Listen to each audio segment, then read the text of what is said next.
नमस्कार, मेरा नाम है विकास और आप देख रहे हैं दिनमान टाइम्स। आज हम आपको बताने वाले हैं भारत एक ऐसे निर्माता निर्देशक के बारे में जिन्होंने आधुनिक फिल्म जगत में कई भारत को शानदार फिल्में दी। जी हाँ, हम बात कर रहे हैं निर्माता निर्देशक सत्यजीत रे के बारे में। सत्यजीत रे का जन्म जो है बंगाल में हुआ था। उन्होंने जो भारत की आधुनिक फिल्मों हैं उनमें शानदार फिल्में बनाई और खासकर बात करें तो उन्होंने तकनीक को लेकर काफ़ी काम किया। वो ब्रिटेन तक गए, वहाँ पे उन्होंने पढ़ाई की और फिर वो वापस आए और भारत में फिल्मों के उत्थान के लिए काफ़ी कार्य किया। तो इस वीडियो में हम आपको उन्हीं के जीवन के बारे में बताएंगे और किस तरह उन्होंने भारतीय फिल्मों को एक नया आयाम दिया उसके बारे में बताएंगे। मोरा बांग्लादेशेर थेके। सत्यजीत राय का जन्म कलकत्ता में 2 मई 1921 को हुआ था। इनके पिता का नाम सुकुमार राय था और माता का नाम सुप्रभा राय था। सत्यजीत राय के पिताजी छपाई तथा पत्रकारिता के क्षेत्र से जुड़े थे। सत्यजीत राय के दादाजी का नाम उपेंद्र किशोर राय था, जो एक प्रसिद्ध लेखक, चित्रकार, वायलिन वादक तथा संगीतकार थे और इस कारण घर के माहौल में कला का वातावरण बना रहता था। जहां पले बड़े सत्यजीत राय और इन्हें विरासत में ही उन्हें कला का खजाना मिला। सत्यजीत रे का विवाह जानी मानी अभिनेत्री तथा गायिका विजया दास से सन 1948 में हुआ था और इन्हें एक पुत्र भी हुआ जिनका नाम संदीप रखा गया, जो अब फिल्म निर्देशक के रूप में कार्य कर रहे हैं। सत्यजीत रे भारतीय फिल्म निर्माता और निर्देशक थे जो 20वीं शताब्दी में अपनी महानतम फिल्म निर्माणों के लिए जाने जाते हैं। उन्होंने एक कमर्शियल आर्टिस्ट के रूप में अपने जीवन की शुरुआत की थी। कलकत्ता की एक विज्ञापन कंपनी ने उनको काम दिया और उसके बाद सन 1950 में यूरोप यात्रा का उन्हें पुरस्कार मिला और फिर 6 महीने के लिए यूरोप चले गए। फिल्मों का नशा उन पर इस कदर चढ़ा था कि लंदन फिल्म क्लब में उन्होंने सदस्यता ले ली और 4.5 महीने के अंदर लगभग 90 फिल्म देख डाली। कुछ फिल्में उनके दिल में ऐसी बस गई कि उनकी मंजिल ही बदल गई। इसके बाद फ्रेंच फिल्म निर्माता जीन रेनियोर और विक्टोरिया दे सिका की इटालियन फिल्म बाइसाइकिल थीव्स, जो 1948 में बनी थी, लंदन यात्रा के बाद वह एक बेहतरीन भारतीय फिल्म निर्माता बने। सत्यजीत रे ने आखिरकार सन 1952 में फिल्म को बनाने का निर्णय लिया और विभूति भूषण बनर्जी के उपन्यास पत्थर पंचाली को लिया और 8 लोगों की एक टीम बनाई, लेकिन वह सब फिल्म क्षेत्र में नए थे और नौसिखिए थे। यह फिल्म बीच में ही रुक गई पैसों की दिक्कत के कारण। 3 साल के बाद यह मूवी बनी पश्चिम बंगाल सरकार की वित्तीय सहायता से और इस तरह सत्यजीत रे की यह पहली फिल्म बनी जो सन 1955 में आई, जिसका नाम पत्थर पंचाली था, जो अंतर्राष्ट्रीय स्तर पर काफी नाम कमाया। इस फिल्म को नई दिल्ली से 1955 में राष्ट्रपति स्वर्ण पदक और रजत पदक से सम्मानित किया गया। इसके बाद 1956 केन्स में बेस्ट ह्यूमन डॉक्यूमेंट का पुरस्कार मिला और फिर डेनमार्क का बार्डिल अवार्ड से भी उन्हें नवाजा गया। यह अवार्ड सर्वश्रेष्ठ गैर यूरोपीय फिल्मों को दिया जाता है। इसी के साथ उन्होंने कई फिल्में बनाई। 1956 में अपराजिता, 1958 में जलसाघर।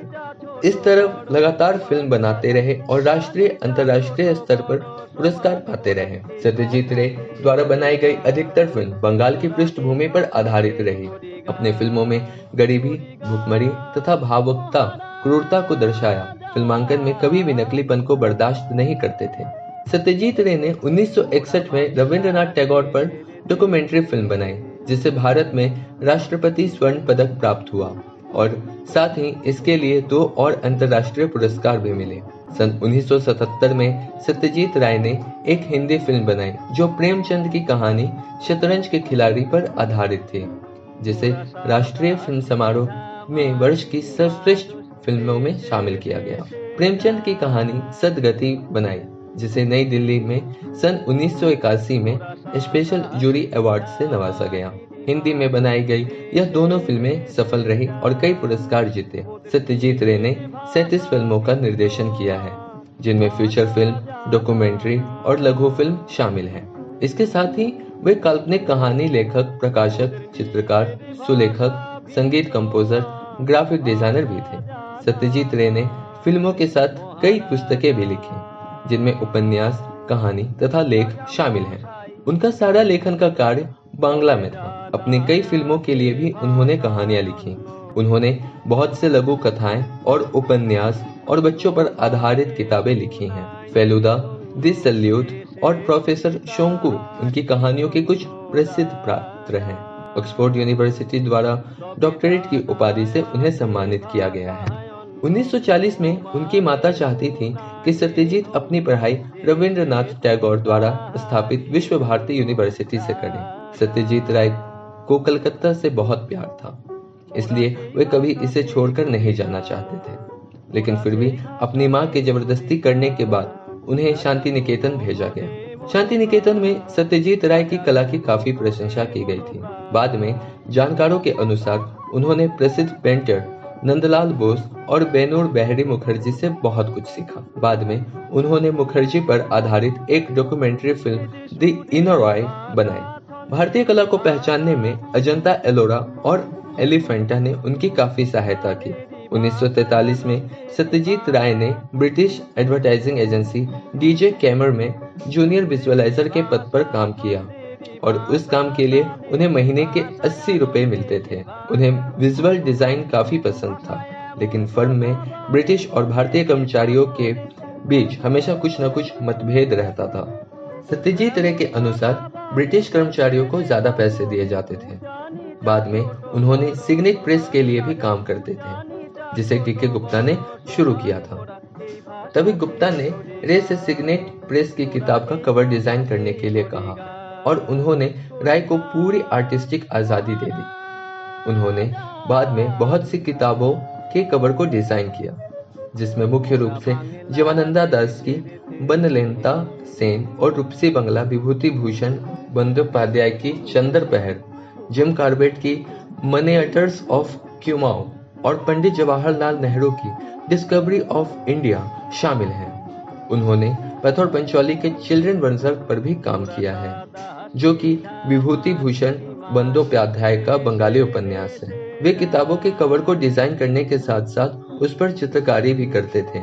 राय के कामों की काफी प्रशंसा भी की जाती थी। सत्यजीत रे को ढेरों पुरस्कार से सम्मानित किया गया है, जितना आज तक किसी भी अकेले भारतीय फिल्मकार को नहीं मिला। 13 बार फिल्मों के लिए भारत में राष्ट्रपति पुरस्कार उन्हें प्राप्त हुए। उन्हें पद्मश्री और पद्म भूषण तथा 1992 में वह भारत रत्न सम्मान से अलंकृत किया गया। 1985 में उन्हें दादा साहेब फाल्के पुरस्कार से सम्मानित किया गया। उसके बाद 1987 में उन्हें फ्रांस के लेजियो दी आनो पुरस्कार से सम्मानित किया गया। 1985 में उन्हें दादा साहेब फाल्के पुरस्कार भी दिया गया था और 1987 में फ्रांस के राष्ट्रपति द्वारा सत्कार भी किया गया था। 1965 में उनकी उपलब्धियों को देखते हुए भारत सरकार ने उन्हें पद्म भूषण और उनकी मृत्यु के कुछ समय पहले ही भारत के सर्वोच्च पुरस्कार भारत रत्न से सम्मानित किया गया था। The academy of motion picture arts and science ने 1992 में उन्हें लाइफ टाइम अचीवमेंट के लिए ऑस्कर पुरस्कार से सम्मानित किया था।